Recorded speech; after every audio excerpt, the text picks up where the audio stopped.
Hi, I'm Diane Price, President and CEO of Early Connections Learning Centers. And today I have my friend Tasha, Director Extraordinaire of the Historic Day Nursery. So much of what happens with young children in these early years, Tasha, we know as early care and education experts, all of their learning, all of their growing happens through play. Correct. How they interact with the things in their environment, how they interact with their friends.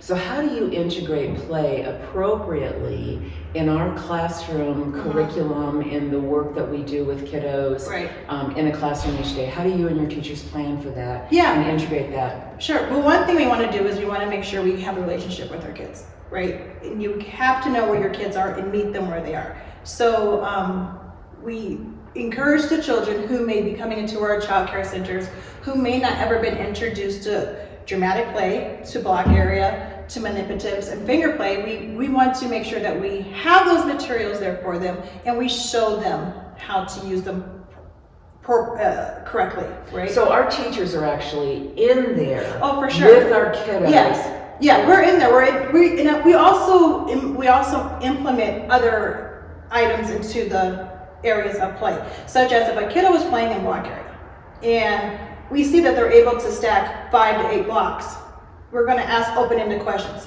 What do you think may happen if we add 2 more blocks? Or what do you think may happen if you take away 2 or 3 blocks? So we always want to ask open-ended questions. We challenge them. We may add different variety of materials to the areas, like as dramatically we'll add money, and that will count with math.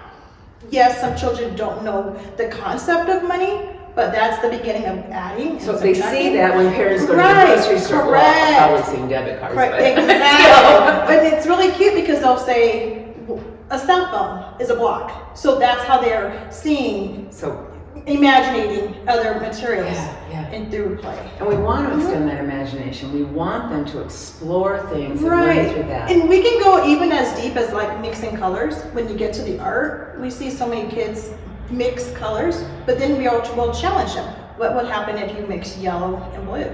Yeah. You know? We have water play.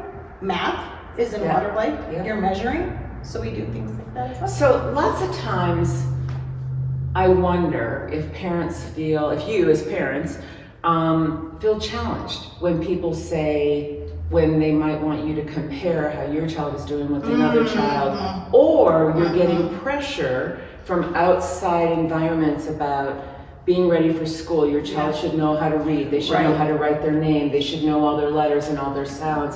How do we help families and kiddos, because they feel pressure too, understand that it's coming? Each child is different, first of all. We have so many parents in our centers that say, oh, my child who was 4 was able to do this at the age of 2, right? But we have to let them know every kiddo is different.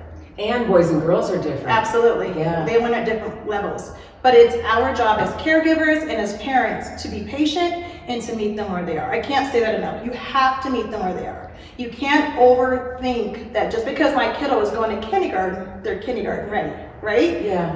We're going to help them get kindergarten ready. And some stumble along the way, but it's our job. I would say not even our job, it's our obligation to give it to them, right? I agree. We have to be there for our kiddos. And so I think one of the things that a lot of pressure comes on families and sometimes on teachers in our organization and on us. You know, we want to make sure this happens and this happens. You know, we don't use coloring sheets. We don't use, things that are already printed and those kinds of things. We want them to explore their environment. One of the most critical things, and I wonder how you think about this, how your teachers think about this, is this, how do kids get their wiggles out?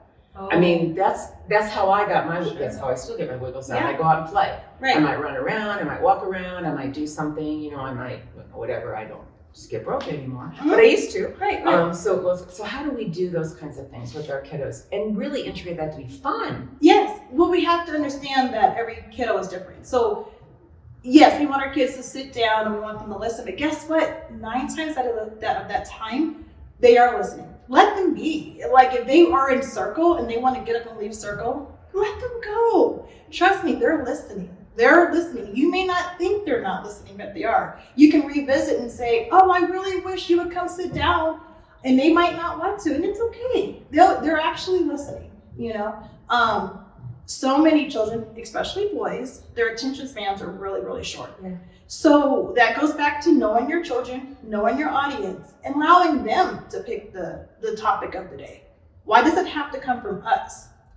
You can get their opinion. What book would you like for me to read today? And I bet you they can help you read it too while it's circle time. So that is a good way of getting them to sit down too. Thanks, Tasha. So I think one of the things that we know about young children is that we really want them, if you walk into one of our classrooms as a parent or as a friend of our organization, that you want to see children thoroughly engaged in their environment. You want to see a classroom that's rich with materials, toys, pictures, books, things that will engage them in their environment and help them learn about the bigger world out there around them through the little world that we create for children in our classrooms, in our playrooms at home. And this is how our children learn, this is how they advance, and this is how they get school ready. So on behalf of all of us at Early Connections, thank you for your support of our organization. And let us know if you have questions, because we love to talk about what we do here. Thanks.